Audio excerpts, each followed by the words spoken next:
Hello, আসসালামু আলাইকুম। সবাই কেমন আছেন? আশা করছি সবাই খুব ভালো আছেন। আজকে আমি এক্সাম স্ট্র্যাটেজি নিয়ে কথা বলবো। অনেকে বলতেছেন ভাই কিছু একটা ডিসকাস করেন এক্সাম স্ট্র্যাটেজি নিয়ে। সো আমি ফার্স্টেই তাদেরকে বলতে চাইবো যে আমি যেই এক্সাম স্ট্র্যাটেজি ফলো করি সেটা যদি আপনি ফলো করেন তাহলে আপনার আসলে বিশ্ববিদ্যালয়ে পড়ার যোগ্যতা নাই।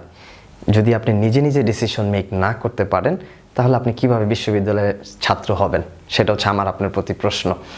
সো আমি আপনাকে একটা গল্প বা একটা ইনফরমেশন দিতে পারি, সেই ইনফরমেশনকে কালেক্ট করে আপনি নিজেই নিজের স্ট্র্যাটেজি বিল্ড করতে পারেন। সেটাই হবে আপনার ডিসিশন মেকিংয়ের দক্ষতা। আর সেটা যদি আপনার ভালো হয় অবশ্যই আপনি বিশ্ববিদ্যালয়ে পড়ার যোগ্যতা অর্জন করেছেন এবং আপনিই চান্স পাবেন।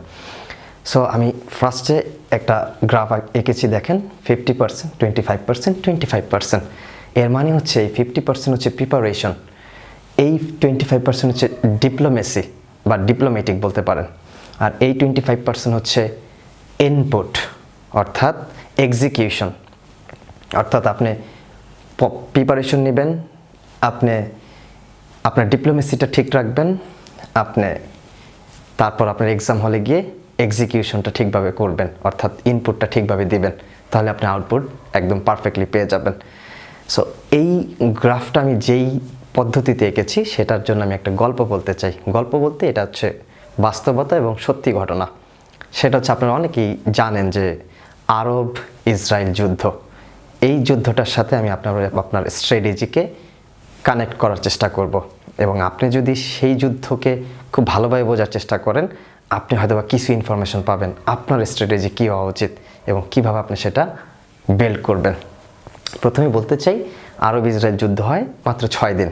সেই 6 দিনে ইসরায়েল ব্যাপকভাবে যুদ্ধে জয়লাভ করে এবং আরবের প্রতিটা রাষ্ট্রই করুণ পরাজয় বরণ করে।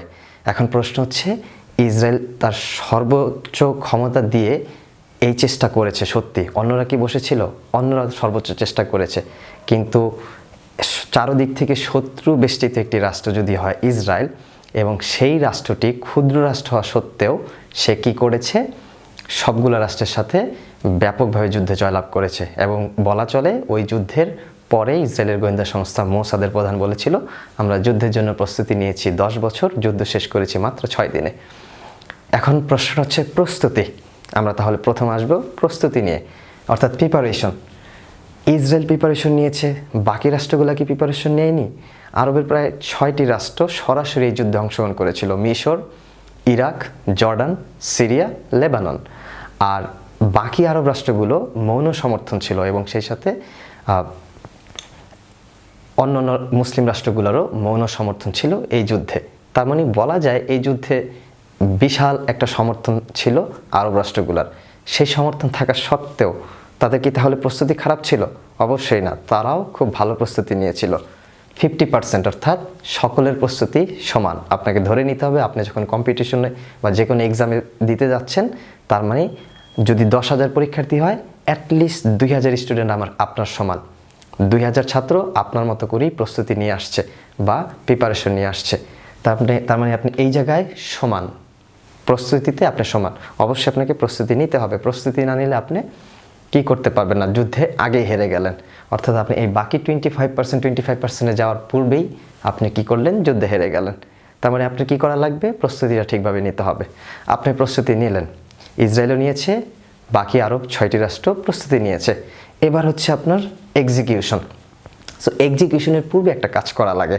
আমি বলেছিলাম ডিপ্লোমেসি, অর্থাৎ ডিপ্লোম্যাটিক বা কূটনৈতিক, অর্থাৎ ইনফরমেশন, সাজেশন বা আপনার অন্যান্য বিষয়ে কালেকশন। আপনি যে প্রস্তুতি নিয়েছেন পূর্ণমাত্রায়, প্রস্তুতিটাকে আরও ছোট করে ফেলা, এই প্রস্তুতিটাকে আরও সুন্দর করে ফেলা, গুছিয়ে ফেলা, যাতে আপনার এক্সিকিউশনে বেস্টটা হয়।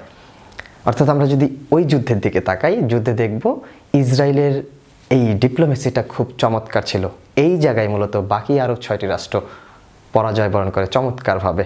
আমরা যদি দেখি ইসরায়েলের গোয়েন্দা সংস্থার ব্যাপক কার্যক্রম ছিল এই যুদ্ধে। এই 6টি রাষ্ট্রেরই উচ্চ পর্যায়ে ইসরায়েলের গোয়েন্দা সংস্থার এজেন্ট ছিল। সেই সাথে যুক্তরাষ্ট্র সহ পশ্চিমা দেশকে ইসরায়েল বোঝাতে সক্ষম হয়েছিল এই যুদ্ধ তাদের উপরে চাপানো একটি যুদ্ধ, আরবদের দ্বারা চাপানো একটি যুদ্ধ। তার মানে তারা উভয় দিক থেকেই বেনিফিট পায়। কিন্তু বাকি আরব রাষ্ট্রগুলো পশ্চিমা এবং আমেরিকাকে বোঝাতে সক্ষম হয়নি যে ইসরায়েল তাদের উপরে এক ধরনের বোঝা এবং তাদের জমি জোর জবরদস্তি করে দখল করে রেখেছে। এটি হয়তোবা তাদেরকে বোঝাতে পারেনি এবং তাদের গোয়েন্দা কার্যক্রমও অনেক দুর্বল ছিল। দ্যাট মিন্স তারা এই 25%-এ কী হয়েছে, হেরে গেছে। ইসরায়েল এই 25%-এ 25-এই নাম্বার পেয়েছে, অর্থাৎ তারা পারফেক্টলি এটা ডান করেছে। তার মানে আপনার যুদ্ধে, আপনার স্ট্র্যাটেজিতে আপনি কী করবেন, তার মানে আপনার কমিউনিকেশন, অর্থাৎ আপনি বিভিন্ন জায়গা থেকে ইনফরমেশন কীভাবে গ্যাদার করছেন, আপনাকে খুব ভালো কোন চ্যানেলটা, কোন ইউটিউব চ্যানেলটা বা কোন ব্যক্তিটা আপনাকে সবচেয়ে বেস্টটা দিতে পারবে সেটা খুঁজে বের করা, কোন সাজেশনটা আপনাকে ভালো সাজেস্ট করবে এবং ভালোভাবে প্রস্তুতি নিতে সাহায্য করবে সেটা খুঁজে বের করা, এবং কোন গ্রুপটা থেকে আপনি ভালো ইনফরমেশন পাবেন, এক্স্যাক্ট ইনফরমেশন, আউল ফাউল ইনফরমেশন না বা আপনার সময় নষ্টকারী ইনফরমেশন না, সেই গ্রুপটাকে খুঁজে বের করা। আপনার অন্যান্য বন্ধুরা কিভাবে প্রিপারেশন নিচ্ছে, সেই প্রিপারেশনের মাত্রাটা কীরকম, সেই বিষয়গুলোকে বোঝা, আত্মস্থ করা, এইগুলাকে বলা হচ্ছে ডিপ্লোমেসি আপনার স্ট্র্যাটেজির ক্ষেত্রে। তার মানে আপনি যদি এই কাজগুলো পারফেক্টলি করেন, গোছানো সাজেশনকে খুব ভালোভাবে আয়ত্ত করা, পড়া 50%, আপনি যে 50% প্রিপারেশন নিয়েছেন সেই 50%কে আরও কনসাইজ করা। সো এইটা যদি আপনি ভালোভাবে করতে পারেন, তার মানে আপনি 25%-এ 25% পেয়ে গেলেন, আপনি 75% ডান করে ফেললেন। এবার আসতে হবে আপনার নেক্সট পোর্শন, অর্থাৎ এক্সিকিউশন, অর্থাৎ আপনার আউটপুটটা ঠিকভাবে দিতে হবে। 25% যেটা আপনি এক্সাম হলে গিয়ে কাজ করবে, অর্থাৎ এক্সাম হলের 25% খুবই ইম্পর্ট্যান্ট। আপনি 75% একদম 75%ই ফিল আপ করলেন, বাট এই 25%টা আপনি ঠিকভাবে এক্সিকিউট করতে পারলেন না, তাহলে কি হবে? তাহলে কি আপনি চান্স পাবেন বা আপনি কি যুদ্ধে জয়ী হবেন? সম্ভব না। আমরা যদি ইসরায়েল এবং আরবের যুদ্ধটা দেখি, আমরা দেখব যে ইসরায়েল কি করেছে, রাশিয়া যেই ইরাককে যেই যুদ্ধবিমান দিয়েছিল সেই যুদ্ধবিমান চুরি করে ইরাক এবং মিশরের উপরে এবং সিরিয়ার উপরে আক্রমণ করে, এবং তারা তাদের অস্ত্র দিয়েই তাদেরকে আক্রমণ করছে। অর্থাৎ তাদের স্ট্র্যাটেজিটা খুবই ইন্টারেস্টিং ছিল এবং চমৎকার ছিল। সো তাদের এক্সিকিউশনটা পারফেক্টলি ছিল, যেটা আরবরা করতে পারেনি। এখন আপনার এক্সিকিউশনের সময় আপনি কিন্তু ব্যাকাদায় পড়তে পারেন, যেমন ইসরায়েলে পড়েছিল সিরিয়া, ইরাক এবং মিশরকে অনেকটা নাস্তানুবাদ করার পরও জর্ডান দ্বারা মারাত্মকভাবে আক্রমণ করেছিল জর্ডান ইসরায়েলের উপরে, সেটা তাদেরকে ফেস করতে 2-3 দিন সময় লেগে গিয়েছিল। তার মানে তারাও কিন্তু সমস্যায় পড়েছিল। সমস্যাটাকে আপনি কীভাবে হ্যান্ডেল করলেন? অর্থাৎ আপনি যখন এক্সাম হলে বসছেন, আপনি 75% খুব ভালোভাবে করার পরও পরীক্ষা হলে যায় দেখলেন আপনি কিছুই কখন আসে নাই, অর্থাৎ আপনি কিছুই পারতেছেন না। এইরকম সিচুয়েশন আসতেই পারে। যদি এইরকম সিচুয়েশন আসে, তখন আপনি বিষয়টাকে কিভাবে হ্যান্ডেল করবেন, কিভাবে ফেস করবেন, দ্যাট ইজ মোর ইম্পর্ট্যান্ট। সেটা খুবই গুরুত্বপূর্ণ।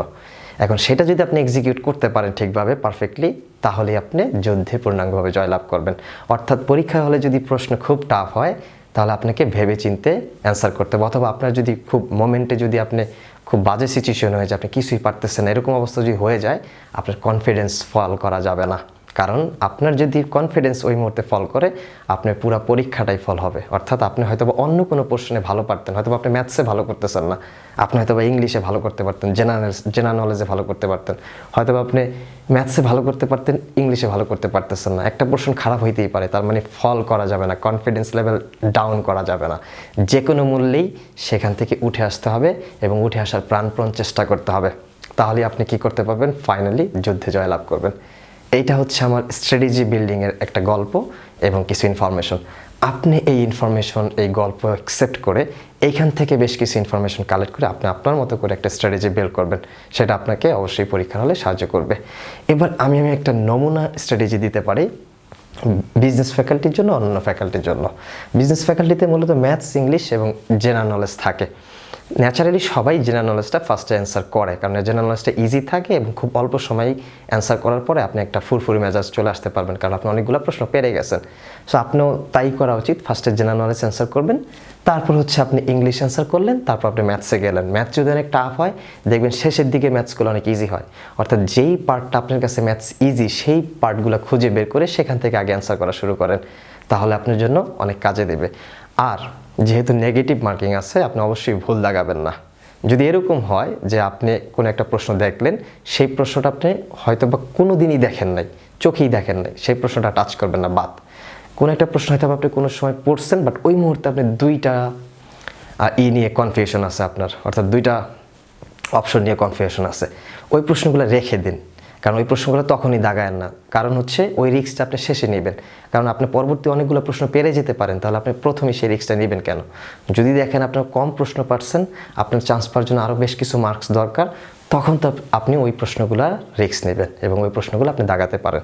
তার মানে ফার্স্টে যদি এই ধরনের প্রশ্ন পান, আপনি অন্য কোনো কালি দ্বারা সেটা দাগায় রাখেন, যাতে পরবর্তীতে আপনি মনে পড়ে যে এই প্রশ্নটা আমি কনফিউশনে ছিলাম, আর একটু ভাবলে হয়তো বা রাইট অ্যান্সার দিতে পারবো।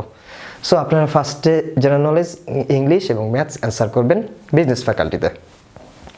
এটা হচ্ছে যার যার স্ট্রং বা স্ট্রেংথ অনুযায়ী। কারো স্ট্রেংথ যদি ইংলিশে খুব বেস্ট হয়, তাহলে সে ইংলিশ দ্বারা স্টার্ট করবেন। কারো স্ট্রেংথ যদি ম্যাথস হয়, তারপরও যদি কারো যদি ম্যাথস স্ট্রং হয়ও, তারপর আমি বলবো ম্যাথস শেষে অ্যান্সার করাটা বেটার মনে হয়। তারপর এফএস এফএসএস যেটা হবে সেটা হচ্ছে ইংলিশ, বাংলা, জেনারেল নলেজ।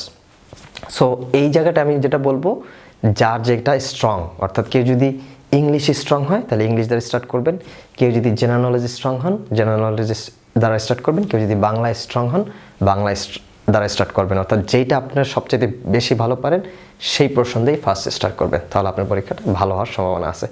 আশা করছি আমার এই এক্সাম স্ট্র্যাটেজি আপনাদের হয়তোবা ভালো লাগবে এবং হয়তোবা আপনারা এখান থেকে বেশ কিছু জিনিস শিখতে পারবেন। সবাইকে ধন্যবাদ, আল্লাহ হাফেজ।